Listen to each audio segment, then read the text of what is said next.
મારું નામ વસંતભાઈ જે વાળંદ, ઉંમર વર્ષ 70 અને 1971થી અમે રહીએ છીએ। આ પાણી ભરાવાનો પ્રશ્ન 2016થી ચાલુ થયો છે। કુદરતી પાણી જવાનો જે રસ્તો છે એ નગરપાલિકાએ જોડે ઊભા રહીને એના માણસોએ ઊભા રહીને કેદારનાથ આગળ રસ્તો ઊંચો કર્યો।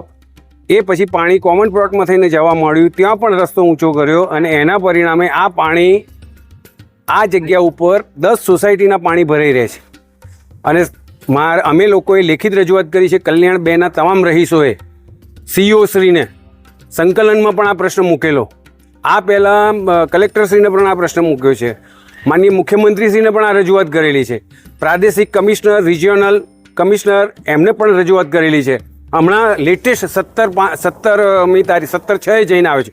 10 વર્ષથી અમે વારંવાર લખીએ છીએ, દરેક સીઓ જુદા જુદા જવાબ આપે છે, પાણીના નિકાલની કોઈ વ્યવસ્થા નથી। આ અડધો કલાકમાં જો આટલું પાણી ભરાતું હોય, અહીંયા સામેની બાજુ 4 ઘરની અંદર ગયા વર્ષે 4 ઘરમાં પાણી ભરાઈ ગયેલું।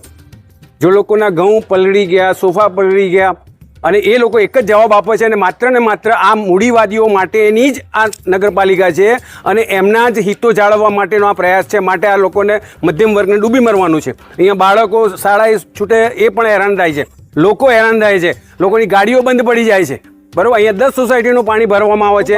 આ 14 લાખના ખર્ચે અહીંયા સ્ટોમ વોટર ડ્રેનેજ સિસ્ટમ બનાવી છે, જેના ઉપર એક પણ જાળી નથી। કયા પ્રકારનું આ તંત્ર છે?